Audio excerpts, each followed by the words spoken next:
And I am live. Hello, all. Peter isn't here. La, la, la.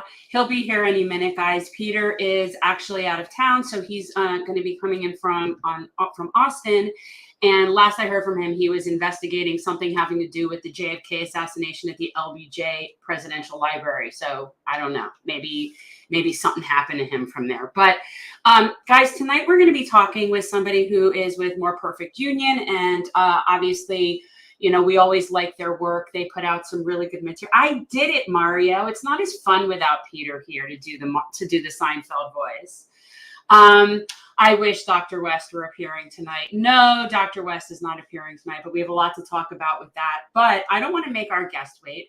And so our next guest, John, is the person who just recently did. Hi. Hello. How are you? We're doing well. Okay, good. So, I mean, Peter originally was just very fascinated with the video that you did. But talk a little bit, I don't want to get into it before he gets on here because I know he wants to talk about that. So talk a little bit about other stuff that you've been doing for More Perfect Union and like how what other work you've been involved in. And then we could save the good Trump rally talk for when he gets on here. Absolutely. First of all, thanks for having me on. Excited to do it. More Perfect Union, if you don't follow them already, go out, check out what they're all about. They're centered on lifting up working class media, something that's sorely missing from our system right now. I am an independent, I guess you would say a journalist, but that title doesn't really feel right because I'm a lot more silly than that in real life. But I occasionally work with More Perfect Union. We put out a piece on the East Palestine train derailment most recently. And then we went up to Erie, Pennsylvania to talk with the Trump folks. So worth checking out everything there. And when you go and do that, right? Like, do you go into that with any sort of like preconceived notion? Because I know I had that before going to the Trump rally, you know, just based on what we see in mainstream media, you know, like why were you going to a Trump rally? Like, what was the premise of what you're trying to show? Yeah, I'm glad you asked that question. My preconceived notions are a lot different than what you would go in with if you just watch mainstream media. I grew up in the Rust Belt in the Ohio Valley. I have worked in a dive bar here for the last year, you know, plus growing up here. So, you know, my county voted for Trump by 71%. Wait, where are you? I'm sorry. Where are you? Yeah, so I am in Ohio, 1 minute from West Virginia. So people get a little bit confused about where I'm from, but the Ohio Valley, south of Youngstown, right next to Wheeling, West Virginia. Okay. So no, keep going. Yeah, no, go. I was just curious when you're saying like the area that you're from. So you are very well versed then in what we would anticipate would be at a Trump rally. Yeah, absolutely. Like I poured drinks in a Rust Belt dive bar in a county that voted for Donald Trump by 71%. So I'm getting FaceTime with these people, yeah, just by living in this community and also by working at the bar. And, against all rules and common sense, I talked politics a lot in the bar, and I didn't make any bones. I'm pretty far left in terms of how things go. I, put that on display at the bar, and it's always received much better than you would think. That's the hunch that I went up there with to the Trump rally. And, honestly, it plays out. Yeah, for sure. I mean, and I actually didn't grow up with that, haven't lived around that. And I have lived in places that are more rural, middle America places for sure. I have been out of Jewish South Florida. But just the perception of the Trumpers, what we see, and I know from now campaigning and canvassing that is just one small group, and those people do exist. Let's not be wrong. Of course. But that is like a very small percentage, and I think that we have purposely been like that information is purposely being kept from people.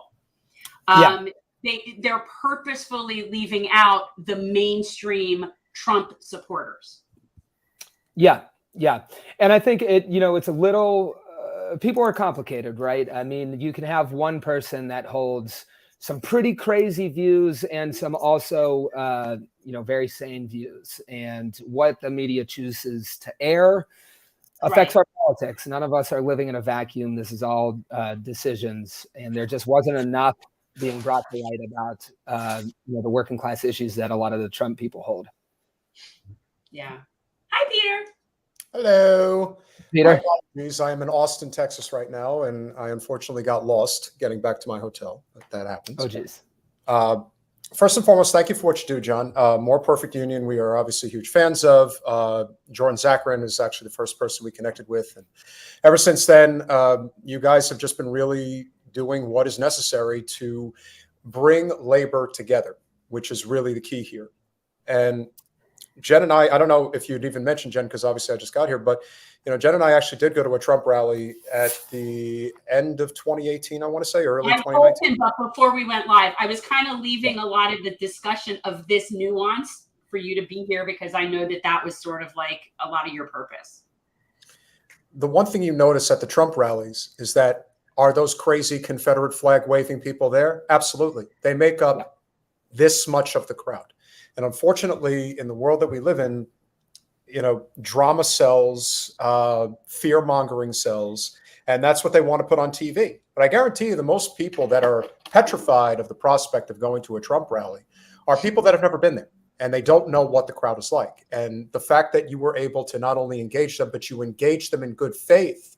We see these other, we're not going to call anybody out, but we see these other content creators that go to these events, and their goal is to either trigger somebody who's trying to have a good faith conversation, or they just pick out the ones who are acting the absolute craziest, and they want to basically make that as emblematic of what they're really all about. And that's just simply not true.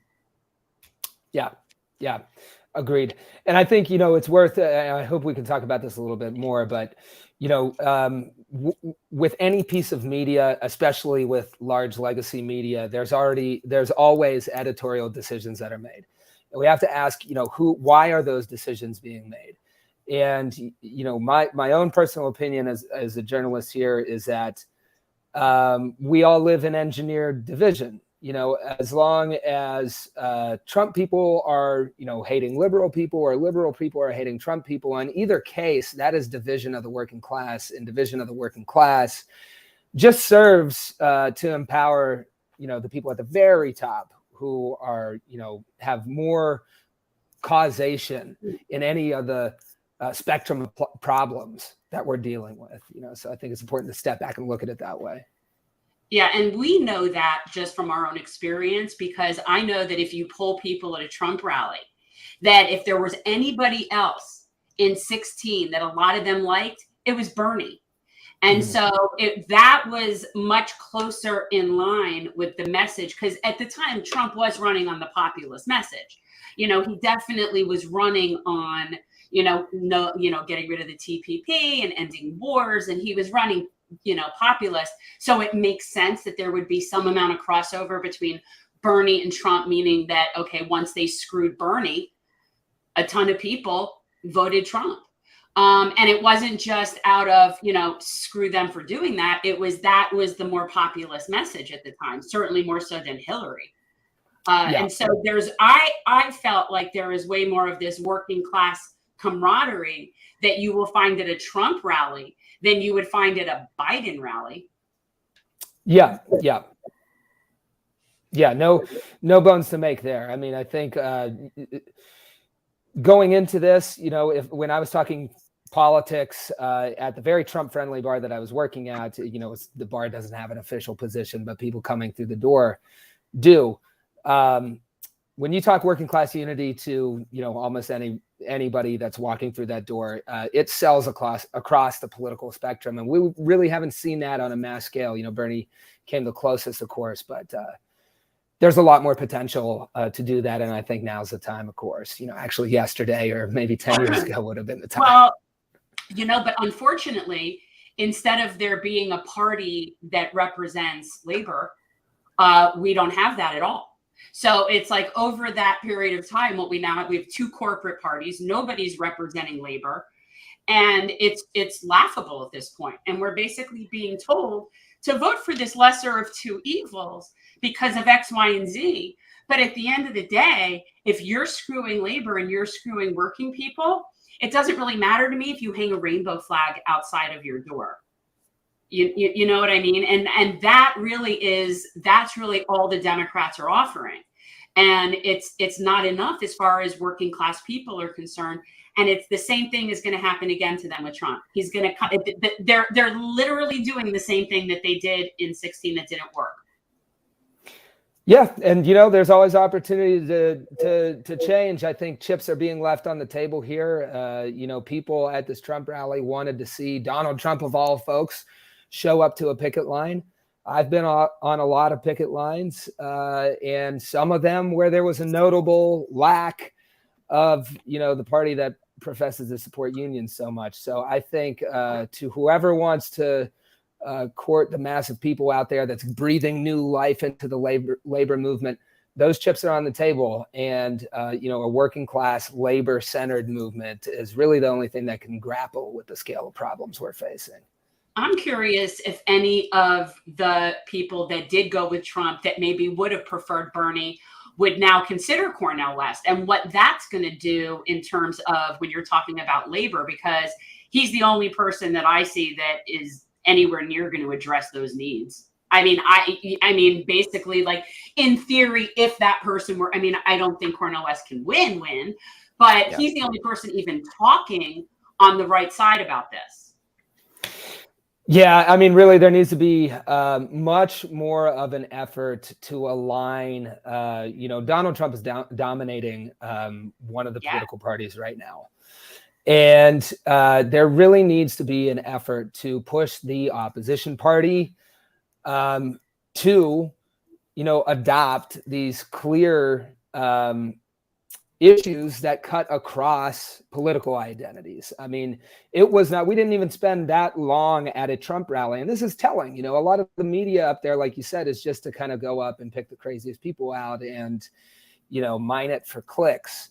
But we were there and it didn't take long to find people that, agreed with very left positions, telling politicians not to accept money from billionaires and ending forever wars and joining workers on the picket line.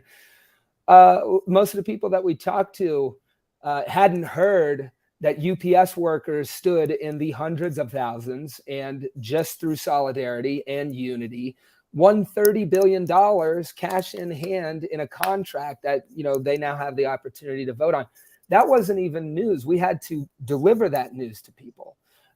So, clearly, if those kinds of things are selling at something like a Trump rally, it's just a clear indicator to me that the opposition party should be moving on that territory in any way they can get there. Any pressure that'll get them there, I think, is warranted. But really, I hope we can talk about long term here. Reorienting around these working class priorities, because that's some of the most important work, I think, to be done right now. How long have you been doing this? I mean, More Perfect Union does a really great job of bringing in individuals who are really on the ground, investigative type reporters. We're very friendly with Jordan Chariton of Status Quo News, and there's a lot of crossover. Oh yeah, there. love Jordan. So what really got you into this, and what's been sort of your mission, if you will? Shout out, by the way, I want to shout out other people doing great work. Jordan Chariton is one of the only organizations that's really staying on the East Palestine story, and they deserve props for that. How long have I been doing this? Well, I am independent in my own right. I have a newsletter called The Holler. I do TikTok videos and 10 bar, but I've been involved in activism a long time. That's taken different positions over 10 years, but a lot of campaign volunteering. Ran in 2016 for state representative, and even 2018 for Congress as well. I've worked on presidential campaigns, but really all of it is kind of flavored with this theme of, hey, working class solidarity is waiting to have a movement. And that was something obvious to me just from this area where I live. Again, viewers or listeners might not be familiar with the Ohio Valley, but in the congressional district where I sit, Ohio's 6th district, there isn't another congressional district in the country that has gone through a political shift to the right further or faster than the Ohio Valley. This used to be Labor, Union, Democrat voting. Now it is in the tank for Trump. And I think in that shift, understanding that shift is going to help us know how to get out of this problem and how to recenter around worker power. So I've been at it for, since high school. Okay. And that's something great. Else that I think is not necessarily unique to where you are, but is definitely very problematic where you are, is this environmental injustice situation that's going on. And it's really not remotely surprising to me, because generally the vulnerable places get screwed the most from every direction. But the Mountain Valley pipeline that was just recently, approved to go through, which to me is absurd. The whole idea of building that, like, what could go wrong taking a pipeline through the Appalachian Mountains, and what could go wrong there? And I think that it's a lot of these same issues, these like class solidarity issues, where these same people are being poisoned, literally poisoned. And it's the same people. So it's, and really it's also an issue that it really isn't a partisan thing. Like, they're being poisoned regardless of what their political affiliation is. That's right. And that, unfortunately, is the story of where I grew up. Rust Belt Appalachia built the whole country. The steel was made here. The pottery was made here. Right now, all of the natural gas is coming out of here. There is immense resource extraction, trillions of dollars of wealth, really trillions, have been taken from Rust Belt Appalachia, and none of it has come back to the communities here. And that's always been the story. But in there is the opportunity to center that, to organize around that, to say that there's a bill that's due around here, long overdue. Yeah. And, unfortunately, there's a long way to go on it. But, I'm glad you mentioned the Mountain Valley Pipeline. I mean, yeah, really, it's just a continuation of that story. And, in there is another angle, the fact that, our octogenarian leadership is at the one time, literally dying on live TV before our very eyes, but not before they rubber stamp more permits to drill oil at the time that the planet is dying. On fire.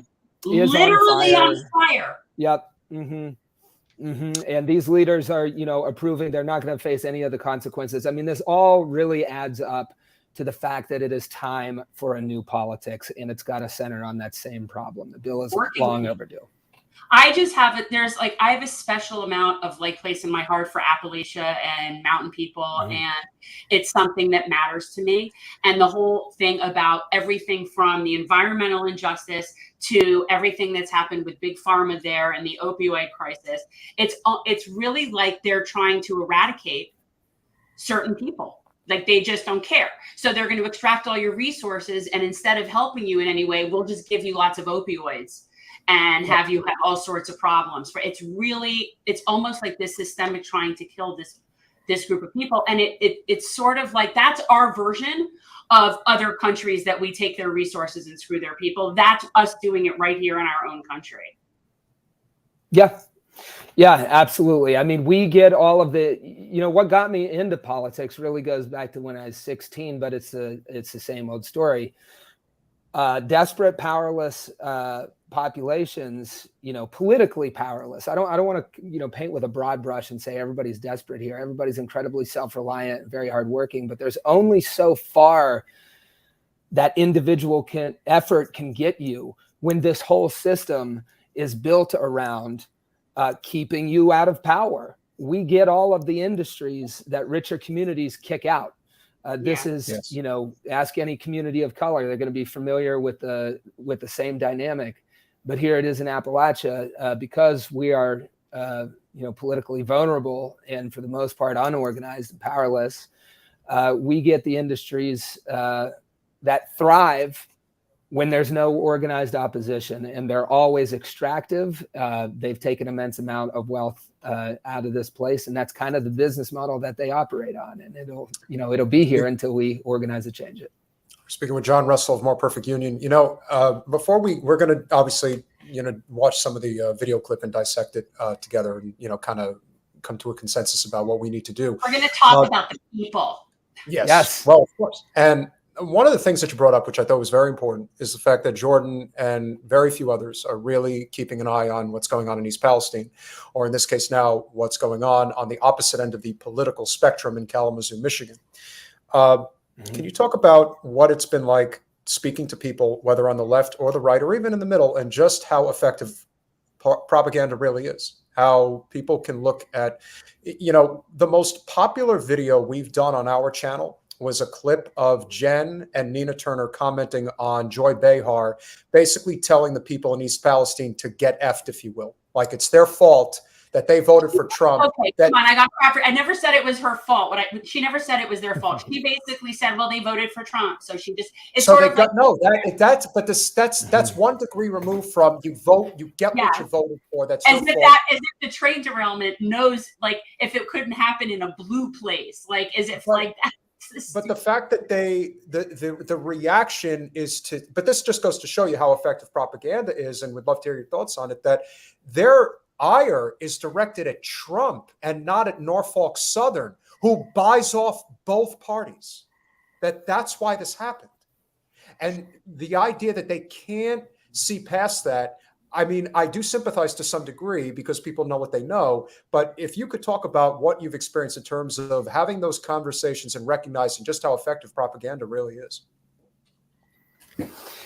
Yeah, I mean, I think this division really only serves the people who are kind of lording over things at the top. But then occasionally there are things that are big enough to shock us out of these political corners. And that's really what happened with East Palestine. And that was the first time that, we were on a reporting trip. It's not to say, the first time out of many reporting trips. This was just, we're on a reporting trip covering East Palestine. And we really noticed when they detonate a train full of toxic chemicals, it produces a mushroom cloud in your town.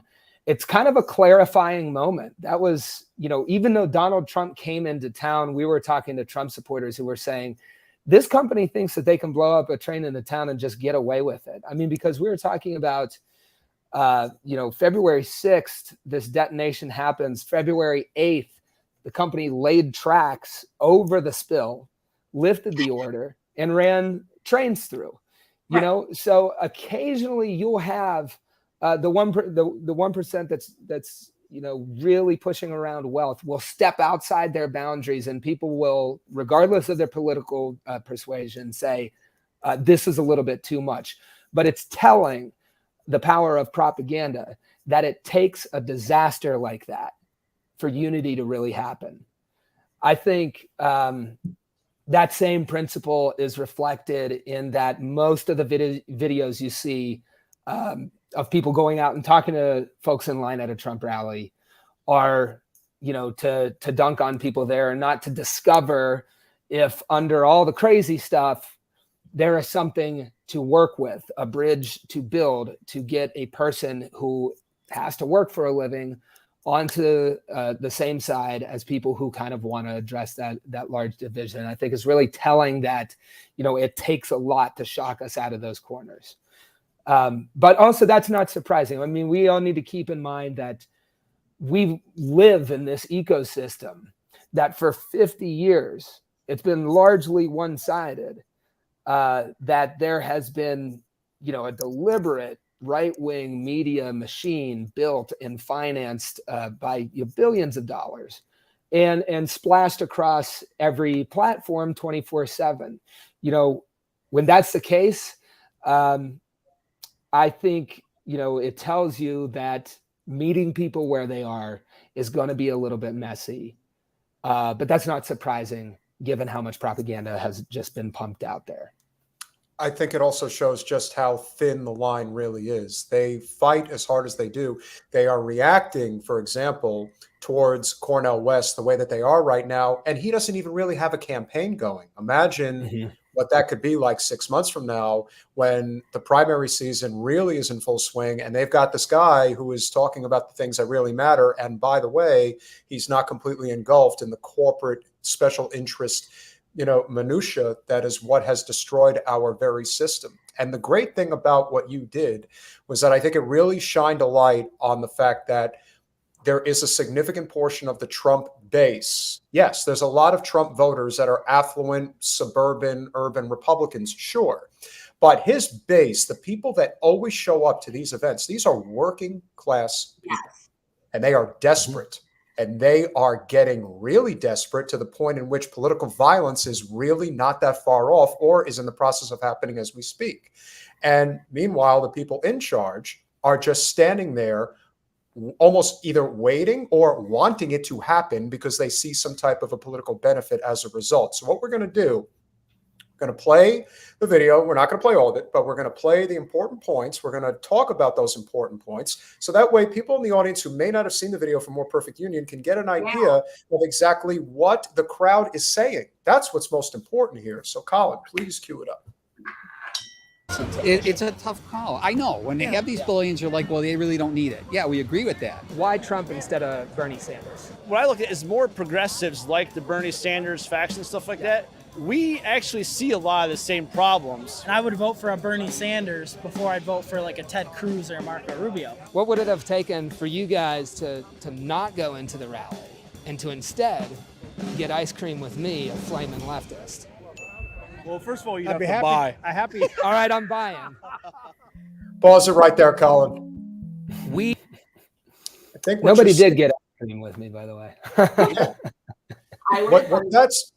But you see, you did something that's one of the core basics of human interaction, which has been true for thousands upon thousands of years. You get more bees with honey than you do with vinegar. And it seemed like all you were really doing was just, you weren't trying to, do a gotcha or, make them feel like they weren't being accepted. They may have even known, despite the mullet, that you were actually in a different political persuasion than they generally were. But you find out very quickly that there's a lot of crossover there. Yeah, absolutely. And You know, I think it's important for internal reflection too. I mean, you know, if those largely on, you know, whatever boundary you want to put around the left. I think it's important for us to step back and realize when we're kind of aiding and abetting division. This gets tricky because we don't want to cheapen any of the very real things, the very real threats, especially to the most powerless people that you know, millions of people showing up to empower Donald Trump definitely puts people at risk. How do we get back from there? Okay, what does it look like to pull back from that brink? I think it has to start by going out and having, you know, like you said, human conversations, figuring out where people are and figuring out what is possible to unite around. And I think there's a lot to work with that, you know, is normally just kind of cast off and like one of our interviewees said, politically homeless. Like I said, there are chips on the table. If we want to pull back from this movement that is sucking a lot of people in and endangering, you know, the powerless first, but eventually all of us, if we want to pull back from that, we have to find out how to convince people to step onto another side. Because if you're going to build a working class movement, it has to have the working class in it. Not half of them, all of them, as many as possible. Those who can be, you know, reasoned with and brought back.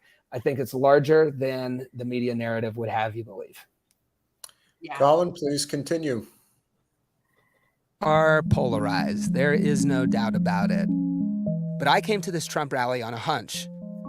I've poured drinks at a Rust Belt dive bar for the last year, and when your county votes for Trump and the bartender looks like I do, people kind of assume that you're on the same page.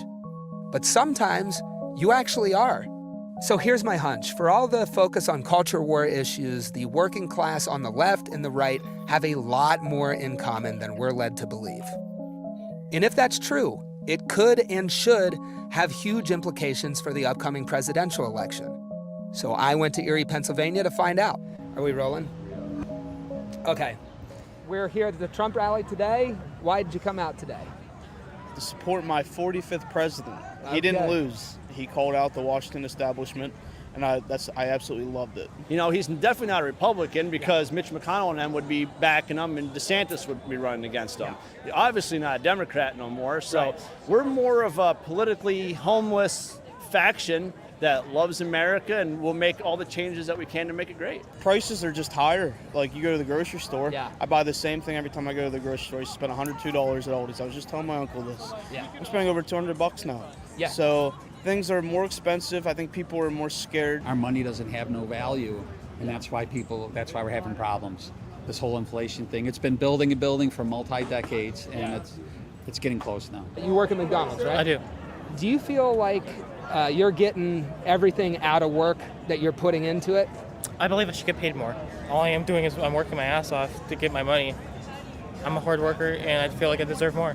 I work down in West Virginia. Yes. Yep, on the rigs for evil Big Red, Halliburton. Yeah. Oh my God. Halliburton, we were 2 weeks on, 1 week off, so you never got to go home. We were the lowest paid of all the workers out there. I only made $13.50 when I got hired on. For Halliburton. For Halliburton, yep. Probably wouldn't even have an Iraq war if it wouldn't have been for the Halliburton and Cheney and stuff. We were expendable. That's all it was. Halliburton, Big Red, they called it. You're just part of the machine, and the machine can be replaced. As expendable as, you know, people who went over to fight a rich person's war in Iraq. Yep, pretty much.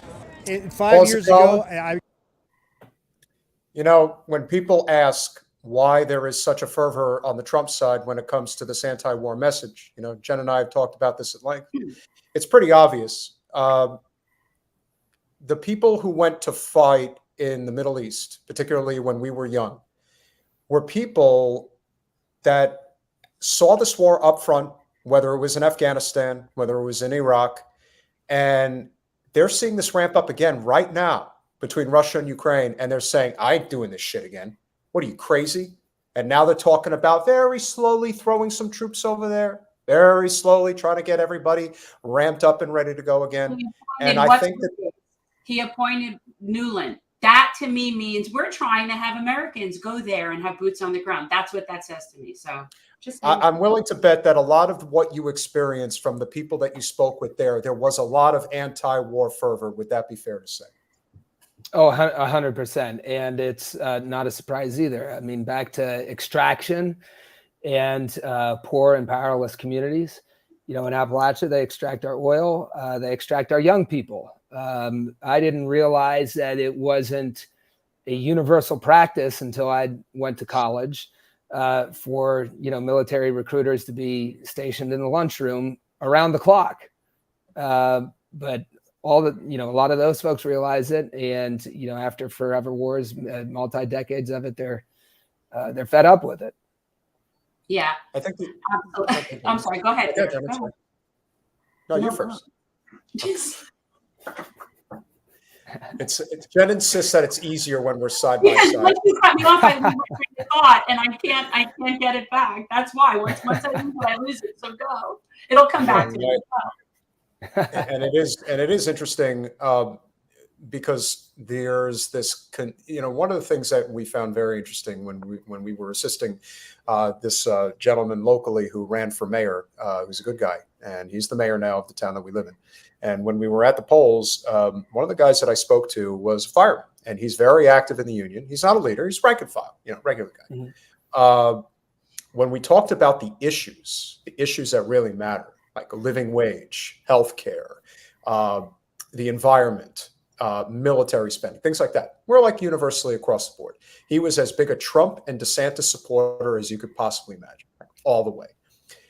Mm-hmm. Can you talk about what you see, before we continue the video, the importance of proper language with who you're talking to? Because when somebody hears Medicare for all, they cringe. But when they hear, even in some cases, single payer, they feel a lot less threatened. This whole idea of government run versus government funded, which is what it would be, is completely different. And once there's this fear of government, rightfully so in many ways, that people on the right feel. But when you explain it to them a certain way, as you can where you're from, there's a completely different response. And I think language is very key. Your thoughts? Yeah, I think, you know, maybe the mullet is a dead giveaway here. But just speaking personally, I think the most important thing to do in political conversation, maybe this sounds dumb, but it's just to relate as a human, you know, and it's to respect people in line. They're not dumb. They can think for themselves, and they certainly know when they're being screwed over by healthcare companies. I mean, who isn't these days? So if you want to go in and your position is Medicare for all, you know, start talking about how do we like our healthcare system? Does anybody like this? I mean, we're all out here paying hundreds of dollars in premiums every month. You know, businesses that have nothing to do with supplying healthcare all of a sudden have to supply healthcare. You go in to get something fixed and you come out bankrupt. You know, this, as we are, you know, the richest country in the world, it doesn't feel like that, right? So when you just start from there, I mean, a lot of the times you're surprised. I mean, this is what happened in our video.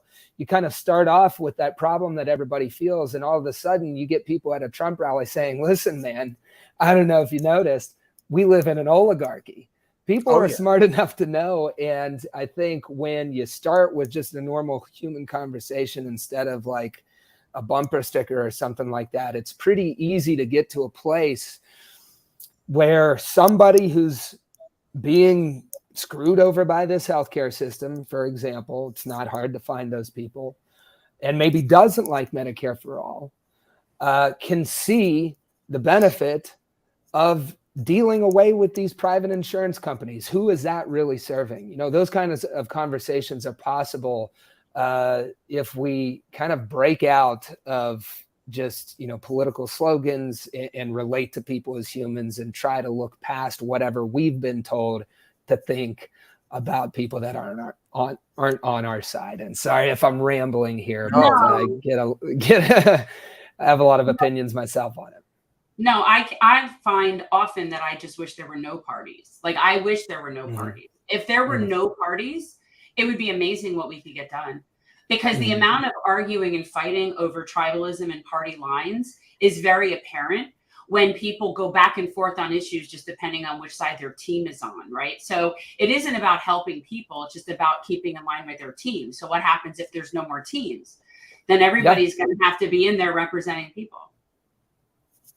Yep. Well, the good news is that there is this party called the No Labels Party. You might have heard of it. That's not what I meant. That is totally on your side too. Colin, please no, I continue. literally no part. We've entered the comedy hour of the show. Amen. Colin, please cue. Little realization that I've been hoodwinked. I have zero respect for Dick Cheney. I have zero respect for George Bush.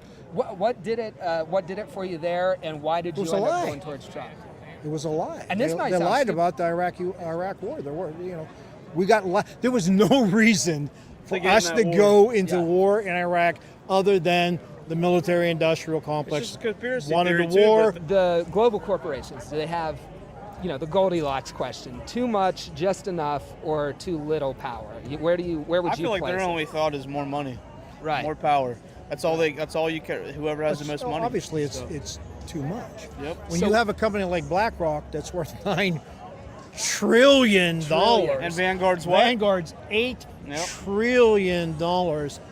Obviously, I'm not going to argue. There's a problem with that. Do you think the finance sector, does it have too much power, just the right amount of power, not enough power? Way too much power. The financial sector. 100%. Yes. These people really, a lot of these people they don't realize are unelected officials.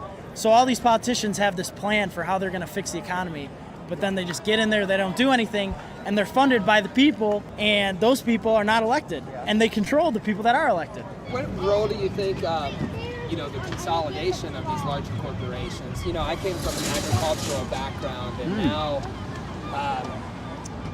it'll be 3 or 4 companies that control the entire market for chicken, for eggs, for beef. That shouldn't happen. Yeah. The working class has gotten beaten up because of the loss of small businesses. And my question would be, I would say, why aren't they here anymore?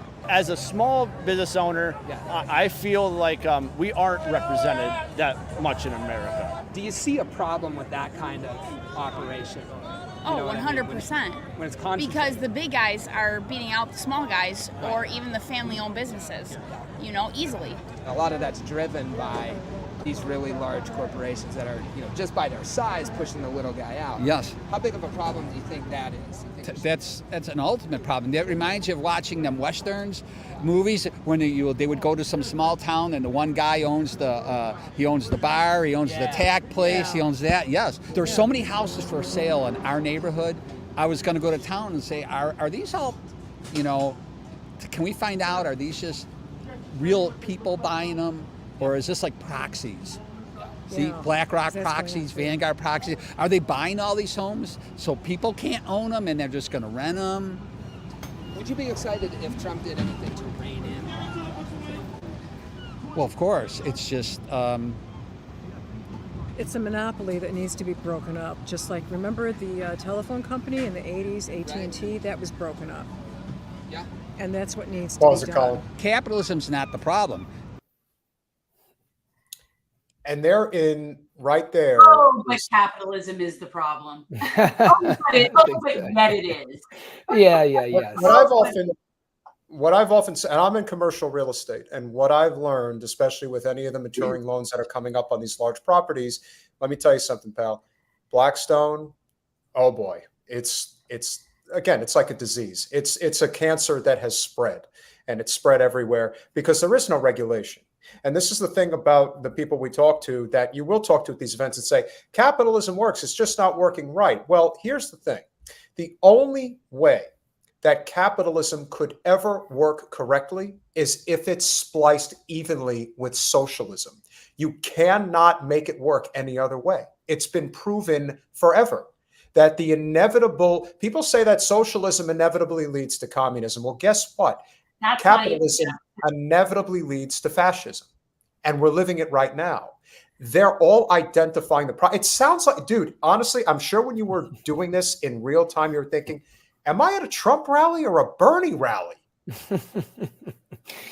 Yeah, I mean, that's definitely a thing there. And, you know, just watching all of these answers, this video got a lot of views. And I think it's telling that people are so surprised that folks hold these opinions. But, you know, why, if people of all places at a Trump rally are saying things like this, why can't we channel that into some kind of coalition that is delivering on, you know, working class power issues, right?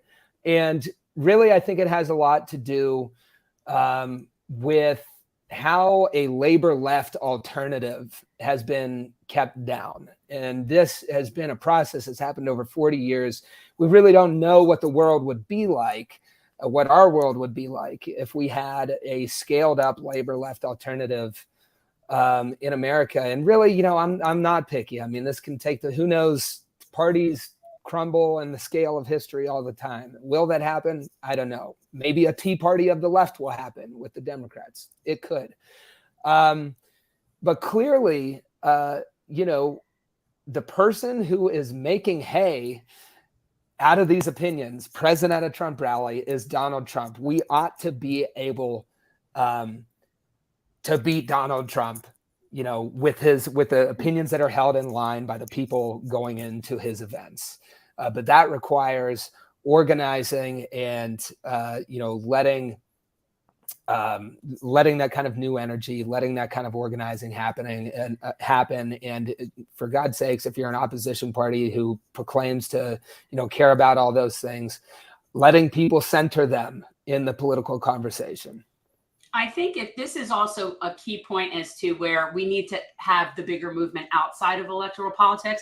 I'm looking at this and I'm thinking, I think that Shama Sawant and her people need to be showing up at Trump rallies and recruiting people into Workers Strike Back, because that would be the ultimate kind of building of a coalition between the left and the right, is through that kind of labor organization. I mean, I know they would never think of doing that, but I'm sitting here like, that's how it would all build so fast, as if she crossed over into those sort of circles. So this is a great point that you're raising, and really one that I would like to see people start thinking about more. I mean, when we want change, we look really to just the political theater for change. When we see things that are bad, we want things to change on a societal level. We say, yes, politics is for doing that. But, you know, there's been so much, I mean, across the board on political issues, there are, you know, super majorities for things that go to die in Congress. You know, the political system is not delivering on popular will.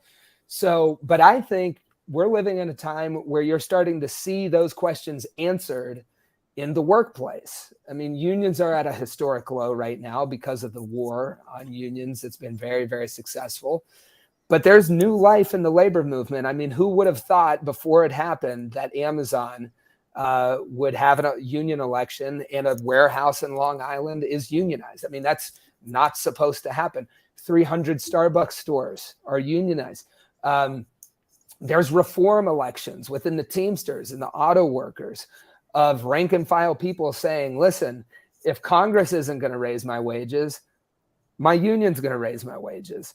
And you just saw, you know, a reform effort in the Teamsters build over years and years and years. And lo and behold, their new president and the workers standing together have got $30 billion that they can vote on in a contract. I think we're to the point now where Congress is so dead and so bad, and the leaders are dying on national TV, that a lot of these questions are being answered in the workplace. And you know what?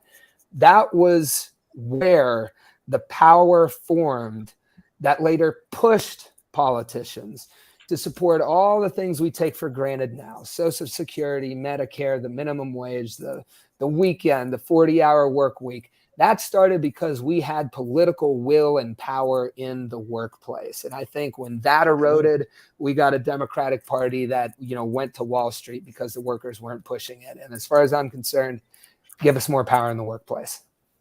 Yeah, for sure. It's definitely resonating. your work is going to go a long way. I checked the view count, 1.8 million on YouTube at this point. Oh, geez. I hope I didn't have something in my teeth. Oh, well, dude, just rock the mullet proudly. That's all you got to do. The only thing you need is like a Pabst Blue ribbon, to go right along with it. You're rocking it, baby. If you don't have to roll and you want to hang with us, we're gonna transition over to what is a very important part of this conversation, and that is the third-party fervor that is growing by the day with Dr. Cornel West. And what we're ultimately looking for here is some type of stabilization, because he's doing a lot of shows, he's getting his name out there and all that, but there doesn't seem to be a real campaign infrastructure as of yet. Nevertheless, he is becoming a real thorn in the side of the establishment. You want to hang around? Yeah, I'll hang around. I have to admit, I've tuned out of short-term politics and into the union politics, but sure, I would love to. It's all interesting. Well, if anybody is running for president that is going to try to channel the energy that's going to come through labor, which is where we need to be anyway, I do believe it will be Dr. Cornel West. Colin, if you could please cue up the wonderful clip of what corporate media has been saying as of late about Dr. Cornel West and what a threat to democracy this man really is. Like a menace. Well, first of all, I agree with Tom that we should be very concerned about the prospect of a second Trump term. Anyone who thinks Donald Trump can't win next time round is not paying attention, wasn't paying attention to the margins in places like Wisconsin in 2020, doesn't understand how American politics works, which is fundamentally a two-party system. And then there's a few swing voters and a few people who want to vote third party. I think the third party threat is very serious. It's always been very serious. I don't think it just comes from no labels and a Joe Manchin type, but it also comes from someone like a Cornel West, who I personally have a lot of time for his politics, but I think it's mad for the left to vote for Cornel West when fascism is at the door. I'm glad you brought up Jill Stein, because the counter argument here. Jill Stein's actually helping you with this run. And 7 years ago, when she was the Green Party candidate, Hillary Clinton's world blamed her in part for that loss. And Democrats are worried you're going to play that role this time around. So what do you say to people, to Democrats who are worried you'll tip the election? He seems to be a very charming man. And he's also a menace to the threat of the continued constitutional order in the United States. And I say that because look what Ralph Nader was directly responsible for the election of George W. Bush, which brought about this horrific Iraq war and this horrific economic downturn we had, among other things. Jill Stein, who's his campaign manager, is almost certainly an agent of the Russian government. If you don't believe me, somebody at home, Google photo, General Flynn, Vladimir Putin, Jill Stein. She was hosted by the Russians prior to her running in 2016. And I wonder if part of the reason that Cornel West is running as a third-party candidate and those who support him want to pull from Biden. Oh, yes. The propaganda wheels are spinning. They are so scared of him. I love it. Yeah, and even though Colin wasn't able to throw it in there, I have a real, I don't want to say a soft spot. I have a hard spot for Donnie Deutsch, who is just a mini Trump. I mean, that's really what he is.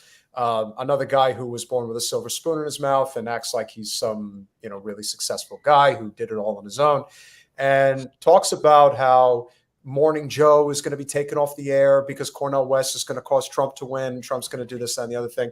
Yet they're so convinced that everything is just fine the way it is right now. Clearly, in my opinion, what Dr. West is doing is right. If he's making this much of a stir this early on with all of the prospects that could be coming in the near future, I know a lot of people fret the idea of running a third party, but look at it this way. 5% can literally change the way that, the party infrastructure is established here in this country. And the fact that he's getting this, even if it's negative attention, Trump has always said, give me whatever publicity you want. Any publicity is good publicity in his mind. I think for Cornel West, it actually is any publicity is good, because once people know what he's about, I think the general consensus around him is going to be, I like what he's saying. And you know what? What the hell do I have to lose at this point? Yeah. My problem with all of it is the flat out lying. And that none of these people call out these people on their lying, whether it's Anderson Cooper actually sitting there listening to James Carville slander Jill Stein, which, by the way, like, honestly, that almost sounded actionable to me. I'm just saying, like, it's absurd that he called her an agent of Russia. Like, that's just absurd. And, you know, any of those things where what's her face was saying, I don't even know what her name was, about that, you know, instead of saying, well, but they were wrong when they said Jill Stein was responsible for Hillary Clinton's loss, because she was. The numbers don't show that. The numbers don't show that at all. The numbers don't show that Nader took away, and yet they keep repeating this narrative and no one calls them out on it. I find it very frustrating. And then on top of that, when they think, oh, he's a spoiler and let's just say hypothetically he could do that, my answer would be good. If they were doing their job, he wouldn't need to be doing this. That's my thought. Yeah, I think anything that can leverage one of America's major political parties that's not dominated by Donald Trump to address the fact, you know, so many of the experts that you just ran in the reel, they are, you know, are very, very concerned about the threat of, you know, anything to take Biden off of his track, right? Well, without examining the threat that continuing to support this system is the biggest threat of all. So anybody who can force this conversation into a place of what are we doing for the broad masses of working class people who feel like this is no longer working for them, that is what we really have to do. And any amount of pressure that can be brought to bear there, whether it's by people, you know, forcing Biden's hand, or whether it's by a Trump of the left, the Tea Party's one of the major parties, or whether this is down the line and we build it in the workplace, you know, I think it needs to force the system to change, because otherwise it'll just continue on. Yeah. And the Democrats, you know, I think that they see this just like we see this, but the reality is the people at the top, they don't care. They're not going to seize this opportunity to be like a beacon for labor. They're not going to do that. They don't care. And at the end of the day, I believe that the people at the top of the party, they actually prefer to be in the minority, because then they really have to do nothing. So, and they get to fundraise like crazy. So that, to me, it's almost like that's their goal. I do not think that it is, oh, they just can't seem to see the strategy. It's an oversight. They don't realize that they don't talk to labor. No, they realize that. They just don't care. Yeah. I also hope that, because it's so obvious that all of the energy right now, the real energy, is with Trump, as crazy as that is at this point in the game. And the fact that the Democrats know that there really is no energy on their side, and they're still insisting on running Joe again, that is a very dangerous road to go down. And the reason I say that is because I think it's not just a question of losing the next election, which I believe they will. There's also just losing tens of thousands, if not hundreds of thousands of voters, maybe even millions, that just say, I've had it with the party. I don't care who you put up. I don't trust you. And on top of everything else, you have done nothing whatsoever to change your primary rule system. Now they're making it even more obvious that their attitude is, we do not believe in democracy, even though we insist. Do not. But not on our side. And one thing I'm sure you've noticed that's got to be unbelievably frustrating. You know, I was really in the Bernie movement in 2015 and 2016. And it was obvious that that election was taken from him.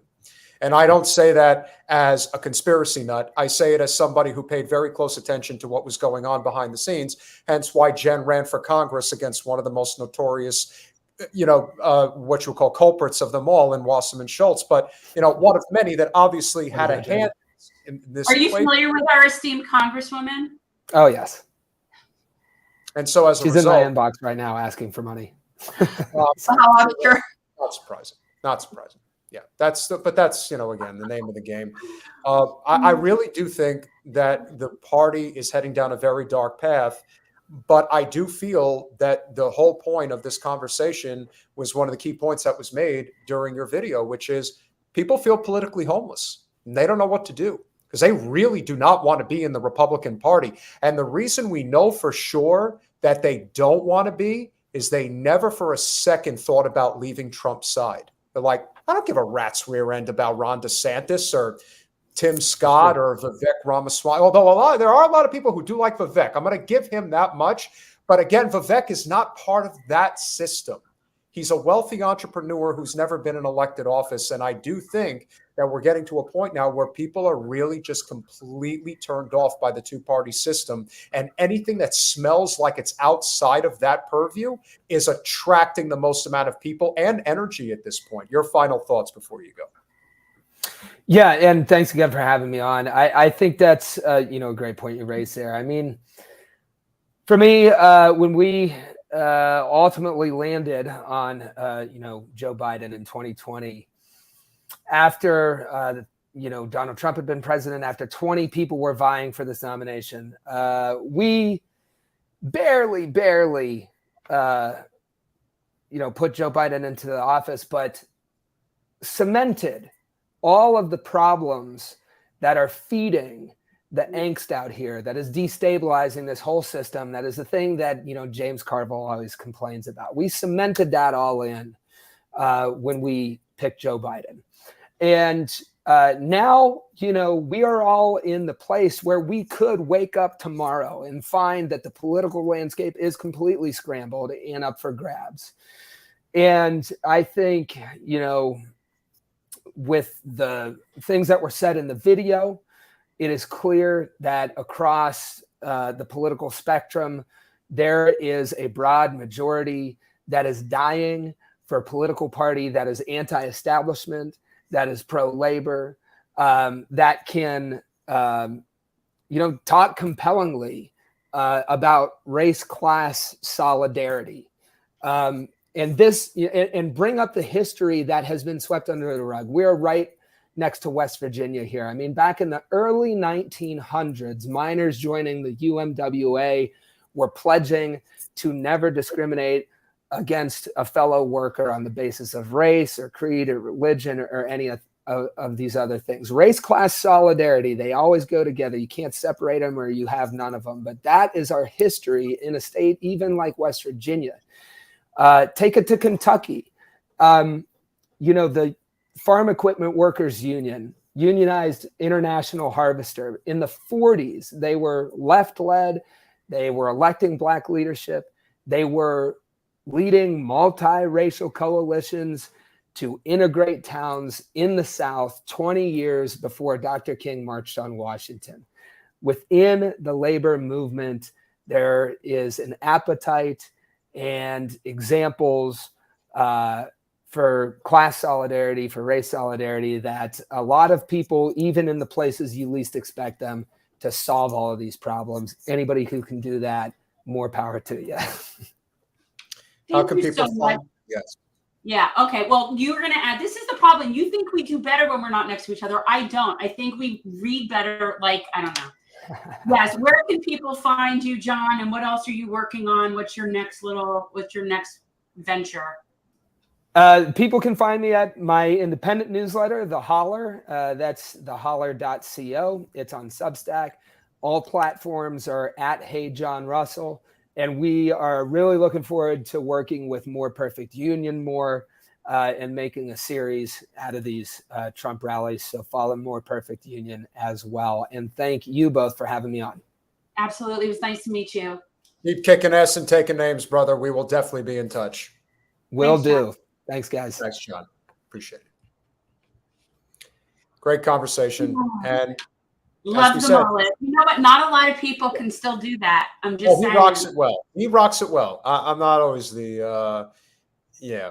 Well, thanks, TM. Now, of course, as I mentioned, I am in Austin, Texas. And why am I in Austin, Texas? Well, I'm at a commercial real estate convention, but today was my last day before I leave, and I was able to do some sightseeing around. I told them that you were missing, but the last thing you had messaged me was you were looking into the Warren Commission and showed me a picture from the LBJ Museum. Oh, like, well, yeah, suggesting that maybe, well, the actual copy of the Warren Commission is at the LBJ Library. it's in a protected case. Well, I actually think that LBJ is one of the people behind the whole thing, but that's neither here nor there. I think that that's fair. I don't disagree. Look, as a person of reason, I always look to who has the most to gain. Who has the most to gain? And the most to lose. It goes both ways. Yes, but to me, and also just knowing the kind of person that Johnson was, I don't see a universe wherein he wasn't at least privy to the knowledge and the information as to what was going on. And I think that he is also linked in with the Dulles brothers pretty tightly. So yes, I think there's a lot of stuff there that to me indicates that he was not completely out of the loop on that. I definitely agree. But the reason I agree is because there is enough evidence to suggest that JFK was going to drop LBJ from the ticket in '64. So as a result of that. And there's also this little problem of them wanting to do Vietnam. Yes. Well, that was all. Well, here's the thing. And this is why I've always maintained that JFK was assassinated over Vietnam. He was essentially an anti-war president. And why was he an anti-war president? Well, the guy did serve in the Second World War, and he almost died. And he understands the traumatic experience that war is. Now, ironically enough, LBJ also served in World War II in the Navy, and he was a war hawk. There's no getting around that. Well, it goes in both directions. We see people go either direction, but I actually think the bigger issue with Kennedy was that he let go. What's his face? Whichever one of the Dulles brothers was the CIA. Allen Dulles has always been the one who was the head of the CIA that one had suspected. And John Foster was whatever his position was, but Kennedy got rid of him. And was really looking, and they had this whole conversation, I guess him and Bobby in the Oval Office in June of '63 about dismantling and reducing the power of the CIA. And again, what is the Central Intelligence Agency? For those of you who think that the Central Intelligence Agency is the all-seeing eye, yes, but for who?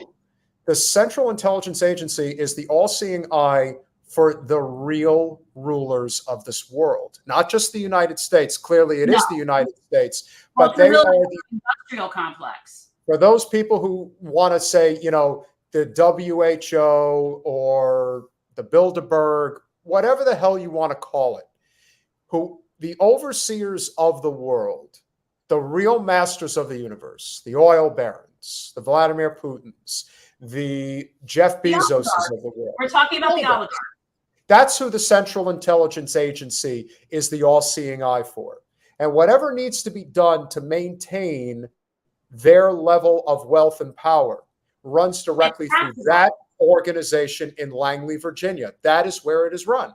Well, there's a reason. It's all to protect capital. That's the whole point of all of it, is to protect capital. So yes, and if somebody threatens that in any way, then there ends up being a Warren Commission about you. That's what happens. He threatens the protector of capital. And for anybody who has seen the movie JFK, which I think you can make the argument is Oliver Stone's best film overall. No, most people would not say that. Most people would say Platoon. Just saying. Fair enough. I think Platoon was a very good film, but I think Platoon was also a movie that had very poignant parts that really stood out. In terms of the best acted and poignant film, I love Wall Street, but I don't doubt what JFK represents in terms of what people still talk about today. And there were many people at the time, remember, that insisted that this is a movie that you shouldn't see. They were less offended by natural-born killers than they were by JFK. There was an insistence. I love natural-born killers. That's one of my. There was an insistence of don't see this movie.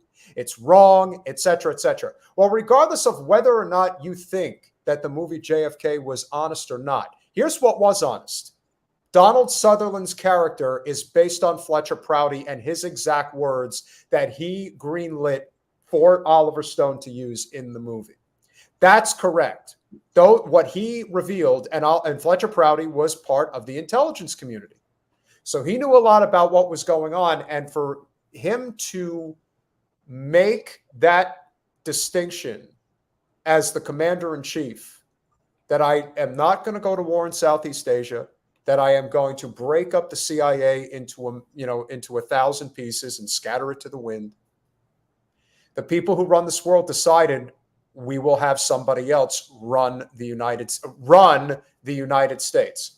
And somebody like LBJ was ready, willing, and able. He is one of the most effective politicians in our nation's history. That is one thing I will say about him. He was certainly,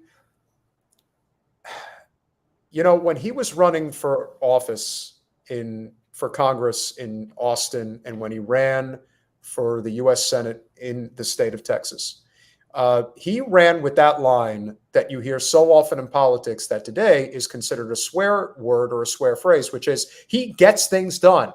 Well, what exactly is he getting done? He got a lot of good things done, and he got a lot of bad things done. On the home front, prior to the election in '64, he passed the Civil Rights Act.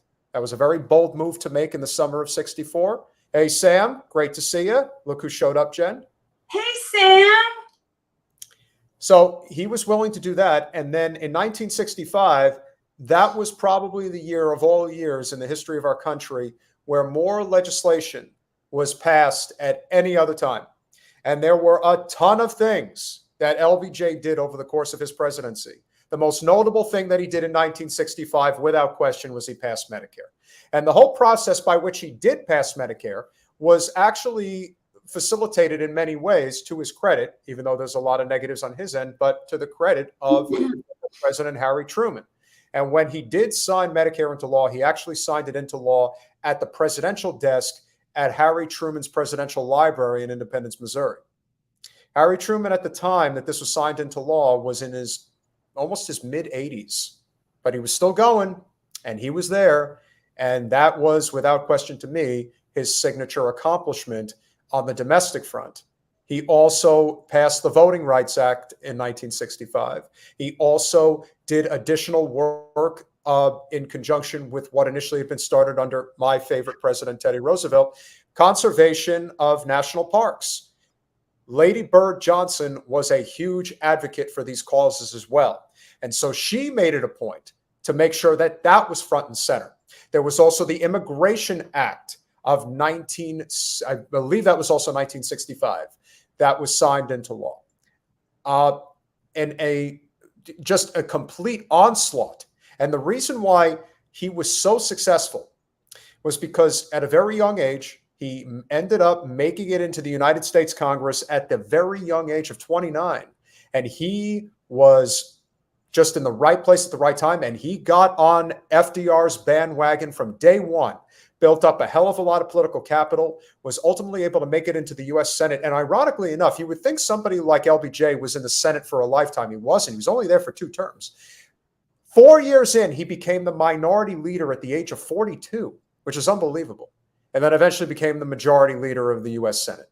And all of these things that had been done over the course of that time really made a significant difference. But of course, on foreign policy, he was a complete catastrophe. He wanted war. And not only did he want war, this was a guy who actually was an advocate for the Korean War. He wrote a letter that is framed in the Presidential Library to President Truman at the time, saying that going to war in Korea is a great thing. And why is that? Because he was anti-communist to the fullest extent. Basically saying that wherever there is an attempt to build a communist government anywhere in the world, the United States should be there and stop it. JFK did not think that way. And as a result, he was not president anymore, and LBJ was president, but ultimately decided that he was not going to run for re-election in 1968. And why? Because the failure of that war was so significant in real time that he couldn't justify continuing on with it. And yet here we have Biden, and he's continuing on with another bad war. The fact is, if there was a moment in time, and I'm sure your parents would probably agree, that when the Tet Offensive took place at the beginning of 1968, and it was a failure, that was the end of the war. It shouldn't have started in the first place, but the war in Vietnam could have been over in 4 years, or less, 3.5 years if we're counting the Gulf of Tonkin incident in the summer of '64. Again, totally convenient, right? But point being is, if we're being honest with ourselves, there is no question that that war should have been over at the beginning of 1968. It did not end until the summer of 1974. The idea that it carried on for as long as it did, and as much bloodshed as there was, you're looking at the same situation right now in Ukraine, in Yemen, possibly in Syria. These things will continue. So there's a lot that you can learn. But that's the legacy of LBJ. He had one of the most effective domestic policies in the history of this country, outside of the likes of, obviously FDR and Lincoln and Teddy Roosevelt. The problem, of course, is that our current president doesn't have either. He's got a crappy domestic policy and an even crappier foreign policy. So you can understand why we're in such a pickle right now. Aside from that, I will say that the library is extremely well maintained. I will say that the most unique thing to see at the LBJ Library is the actual recreation of the Oval Office. It's the actual, almost everything is original that's in there right now. The FDR portrait, there's 3 portraits, Washington, Jackson, and FDR. The couches, the clock, the way that the doors were constructed, everything. It's very, very cool to see that. And there was a Lady Bird exhibit that was going on there. So a lot of those things, you see the china that was used for hosting foreign dignitaries and all that. But it was a very nice library, and it's right on the University of Texas campus. So of course, while I was there, I wasn't just going to not check out the University of Texas Stadium. It just so happens that the Longhorns have a museum that's built into the stadium. And this was an expansion that was done over the last decade. And once you're in there, I mean, you want to talk about self-recruitment to become a Texas Longhorn if you're going to be a collegiate athlete at the Division I level. An amazing room. And I took some pictures and I will post on social media. But I can see how the recruiting tool is very effective to kind of suck you in and make you want to be a Texas Longhorn. Very, very intoxicating to be in there, to see all those championships, to see, let me tell you something, Jen. I didn't take a picture of it, but they have a huge, huge statue of Ricky Williams with the Heisman Trophy put right in front of it. Ricky Williams, again, was a noted fixture for the Miami Dolphins, of course, and he decided there was a lot of contention. There was a lot of issues there with that. Yes, but he decided that his ability to smoke cannabis was too important for him to give up as a professional athlete. And you know what? Kudos to him, because he set a lot of precedent for a lot of other guys. And believe me, for those of you who may not remember the bigotry that was thrown in his direction, the claims of idiocy, how could you do such a thing? Oh, you're just a pothead. No, he made it very clear that this is important. And I think that athletes, especially dealing with chronic pain, should have the ability to deal with this. And so that was a very important lesson, to be learned. But it really, like, the bust was beautiful. I wish I had taken a picture. I don't know why I didn't do it. But an amazing experience there. And then finally, I ended up at the Texas State Capitol. The rotunda is 19 feet higher than the U.S. Capitol. So that's how much. It's more narrow. Everything's bigger in Texas. I'm not kidding. I told you that. Everything's bigger in Texas. Most certainly is. Absolutely beautiful state house. I'm going to bring up the name. One of the things that may surprise you guys, even though Texas was technically on the side of the Confederacy, Texas has been a very forward-thinking state for a very long time. And if you want to talk about something that was completely unheard of, that most of you probably don't know, a lot of you know about Ann Richards, who is considered one of the best governors that probably ever served in the state of Texas. Did you know that Miriam Ferguson was the first Madam Governor of the state of Texas in 1925? I did not know that, but it doesn't surprise me. Texas has a lot of interesting things like that. Yeah. But imagine that, 1925. Yeah. Women only had the right to vote 4 years before that. And you've got the biggest state in the continental U.S. electing a woman as their leader? That's pretty damn impressive, I have to say. Did you know that Ann Richards drove a Harley? I'm not surprised. She did. Did you know that I became governor of Texas after Ann Richards? Did you know that was such a great opportunity for me? Yes, I do. I lived there at the time. I didn't vote for you then. I knew I was going to make the state totally better than it was when she was there. Could you imagine going from Ann Richards to W. Bush? Yes, I lived there. So yes, I remember it very clearly when it happened. It wasn't good. Yeah, Texas is a very unique state, but I will say I think Texas is a much more better run state than Florida. Well, look, with some things and not with other things, because then if you look at their whole issue with their power grid and how they handle their infrastructure, not so great. It does not pay for them to like secede from the power union, which is basically what Texas has done. And then you also have to look at what's going on at their border, which, is a little on the genocidal side for my taste. Yes, but why do we have a crisis at the border that we keep talking about? And I happen to again, you know what? That isn't really what that we could talk about, like what is the reason? But the fact that they're willing to do what they're doing and treat people that way, that Greg Abbott is actually okay with like pregnant women having to, walk over razor wire, is just despicable. Yes, but as I said, I still think that there's more than what meets the eye and what we know and don't know and why they're showing up at the border like that and if they're getting bussed there and all of that stuff and people want to claim asylum and all of that. But as I've often said, the reason why we have a crisis at the border is because labor is finding its sea legs in this country. And the powers that be, who are not regulated under any circumstances, are just saying, just open the border. We'll make them work 10 cents on the dollar. Then you won't have a job and everyone will be screwed. And that's essentially what happened. And the last thing I will mention for those of you who are wondering about what it's like in the Lone Star State right now. Yes, it is extremely hot. However, it is not humid. There is a difference. When it is humid, like it is in Florida, you can't breathe. It's just you can't breathe. So brutal, people. It's so brutal. It's bad. It's bad. I live in a football.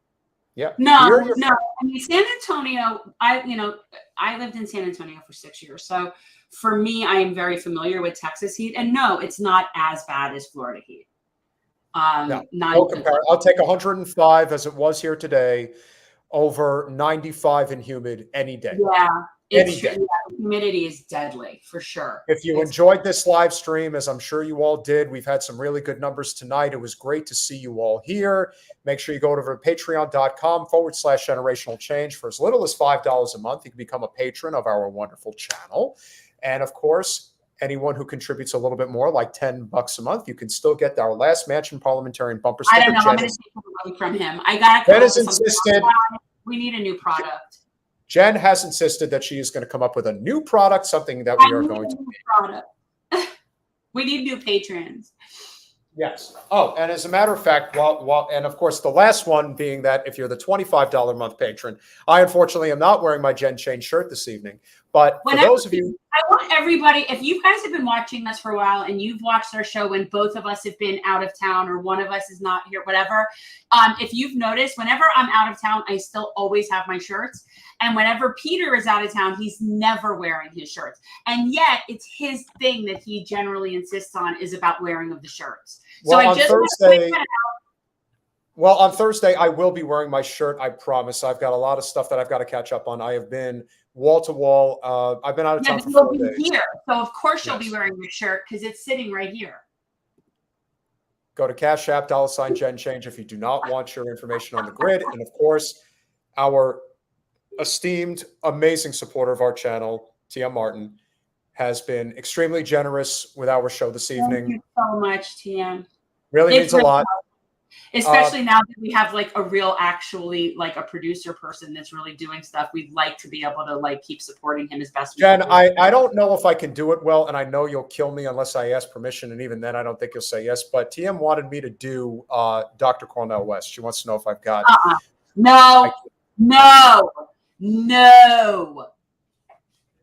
my brothers and sisters. No. Can't even try? No. Can't even try? No. Come on. No. It isn't fun. It isn't fun. And it's just, no. We don't need you to do like the voice equivalent of blackface. We do not need that. And no. I don't know why that's off limits. It just is. I don't even have to explain it because it just is. It is because I say so. TM, let me tell you something. Obama, it's not good. When you do Obama, it's not good. And with him, I almost like it's tolerable only because he's just such a milquetoast neolib, as Cornel West would say, that it's like whatever. But no, you cannot do that. Like, no. It's not cultural appropriation. No, it's Cornel West appropriation. No, what I should have done when I was governor of California? I should have just wrote in the Constitution that in California, even if you're not born there, you can still run for president of the United States. That supersedes all the other laws. That would have been great. And you totally would have voted for me for president because today I'm fighting on behalf of all of the environmental people. It's very important. How about that? Yeah, I can't let him do, yeah. No. I'll tell you what, when Cornel West comes on, because we are eventually, hopefully he'll come on, we'll be able to like schedule. And I will tell you what, you ask him how he feels about you doing him. You could do a couple of your others for him and say, how would you feel? And if he's okay with it, then I'm okay with it. Here's my very light, very gentle but impression, and this is all you guys are going to get. Wait. For my dear brothers and sisters that are out there, just remember to support the causes for labor, integrity, and the betterment of humanity. And that's all. Who is that supposed to be? Well, I'm just very gently doing. That sounded like a Southern white person. No, that wasn't good. This is yes. The only Southern white person that I can. Like your bill. It sounded like your bill. No, there is no. I haven't practiced my Cornell, but I've practiced my bill. And my bill just don't. Please don't do. You're not. I say he can't. Must be trouble. I say he can't. That's why. Because I say. All right. Well, Jen says I can't, so I can't do it. But when this show is Peterational Change, he could do it. I came up with the name. Want me to take it away? No, you're not doing that to All right, I'm not doing it. Yes. And Cornel, I love listening to him speak. Just like I love listening and just like I love listening to Nina speak. You know, there are people, there are Black leaders in our society that really have a pulse for what the real voice of Malcolm and Martin would sound like. You can do it in print form. Thank you, Sam. This is appropriate. Feel free to do it in text form. Great. Holiday, Mel Jackson, Aretha Franklin. No, he is like Lindsey Graham when you do that. That's what it sounds like, Lindsey Graham. Yes. My name is Lindsey Graham. Oh, poor Lindsey Graham. To me, though, he is. I'm telling you, I go back and forth. Porky Pig, Elmer Fudd. I kind of see both. Yeah. Oh, Chris Hedges had on Dr. West. I did not know that. Now I got to go take a look at that. Yeah. Well, that makes sense. Metalopoly, and that is where we disagree. And you can have your Thomas Sewell, and he certainly has Gavin Newsom. TM, I don't know if that's I don't think I'd even recognize it. Like, is that enough of a thing? Is that like I don't really know how I would do him. He's not distinct. Cornel West is distinct. RFK is distinct. Trump is distinct. Even Joe Biden is distinct. Oh man. Your head out of your ears. My God. The crisis in America right now. I mean, look, the ultimate, they think that I don't know. I don't think Newsom's going to jump in unless for some reason he gets like the okay from somebody like Nancy Pelosi. There is, well, in terms of who is waiting in the bullpen, the person who's waiting in the bullpen is Gavin Newsom. Right. If and when Joe and his people decide that they're willing to actually step aside, that is when it will happen. Exactly. He's not going to jump. The rumor out there is that Newsom is praying against all hope that Feinstein makes it to the finish line, as crazy as that sounds, because he really wants to run for president. And he does not want to go to war over Adam Schiff getting into the U.S. Senate. And if he had any balls, he would fight that fight. Barbara Lee or Katie Porter is who belongs there. Well, because they have the system that they have there, it isn't without possibility. That's true. One of those two will absolutely be going up against Adam Schiff. It's better than it would be if they had our system. Like this is where their jungle primary is at least better than not having it, right? It isn't obviously as good as ranked choice. It isn't ranked choice, people. Right. But it's at least better. But the problem that you're going to run into, and this is the real issue here in California, is let's say there, I mean, again, is there really any question about what's happening with Dianne Feinstein? She's dying. She's dying. We all are. And so she doesn't have a lot of time left, and it's very possible that she's not going to make it until next November. And so as a result, they're trying to get her. They have to appoint someone? Is that how it works? Well, if she passes away before November 6th of 2024, then yes, Governor Newsom appoints the next U.S. Senator for however short a period that may be. The fear, of course, is that Governor Newsom specifically said that he would appoint a black woman to the U.S. Senate. So, okay.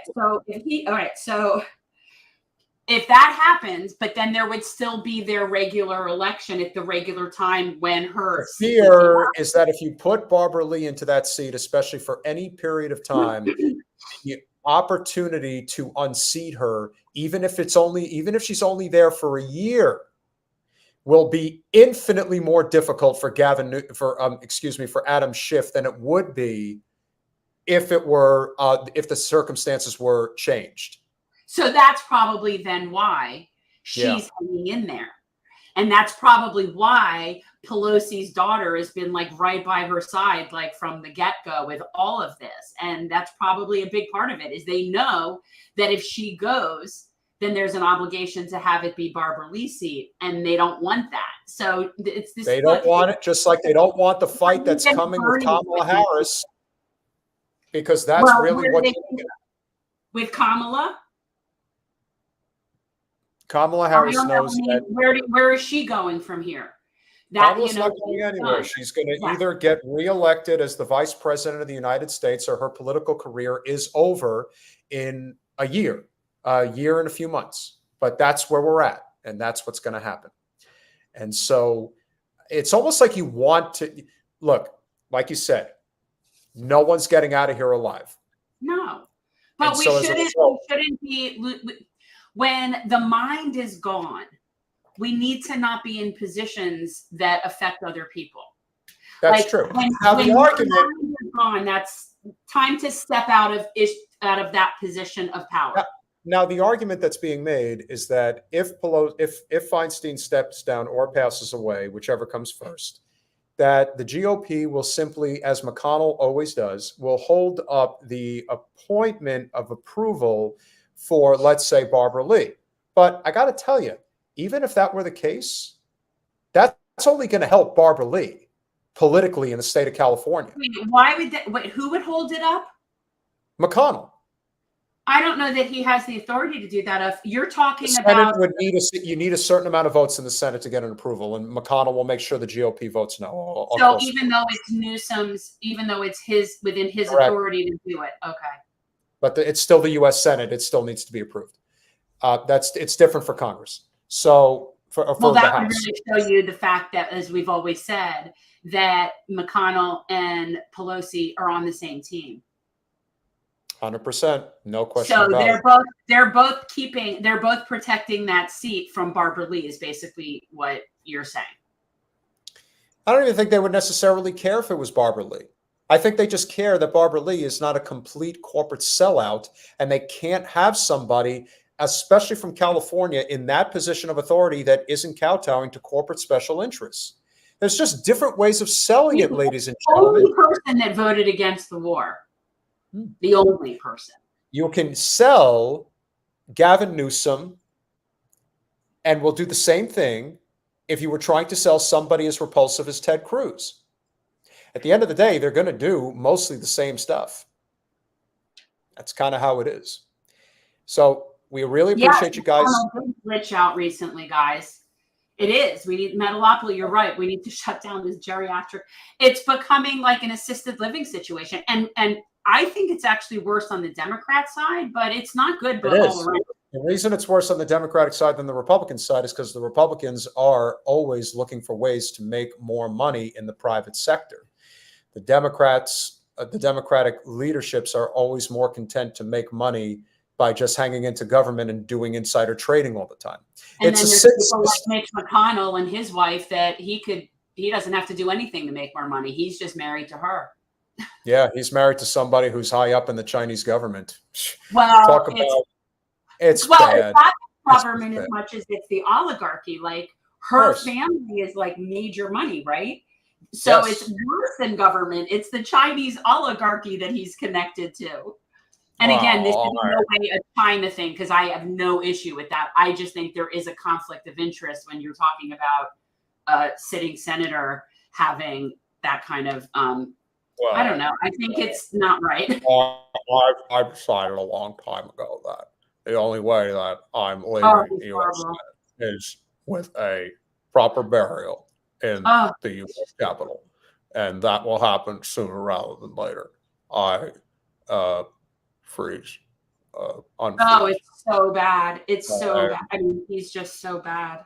I've done more to hurt this country for the past several decades, and I have made Kentucky the laughingstock of America. And that's sad to me, actually. It's so bad. It's not good. It's unfortunate, but I really don't like people. I like to rule people, and I will rule them. That's pretty good. You've been working on that, haven't you? I just naturally speak this way. No, you've been working on your McConnell.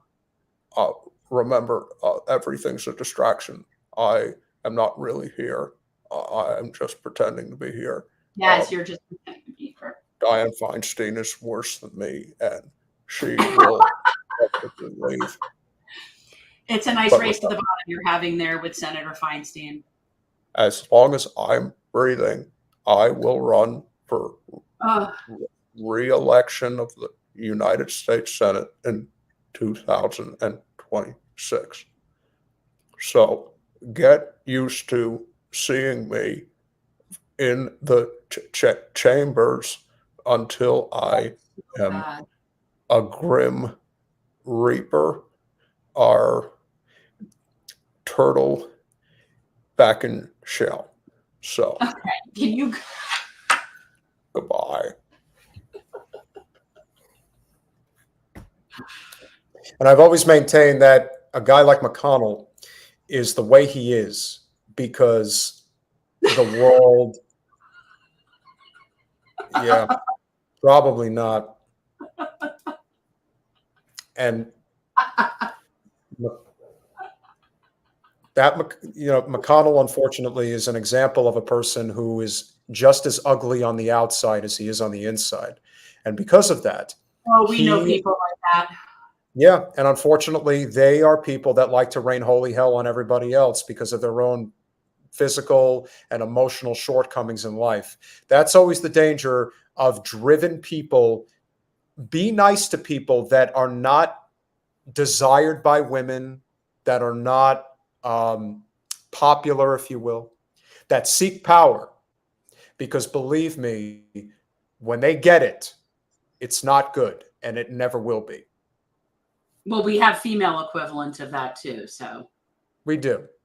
But a guy like McConnell is certainly, he's emblematic of the worst of what politics is.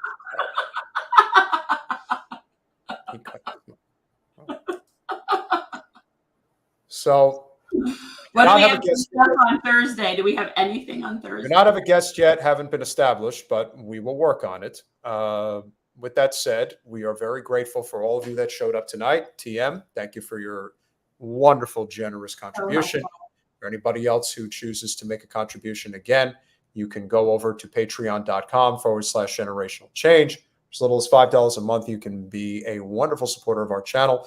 And of course, you can go over to Cash App, which TM did. We recommend that you go there. Super chats are nice, but remember, if you go to Patreon or you go to Cash App, you don't have to worry about any of your donation getting taken out.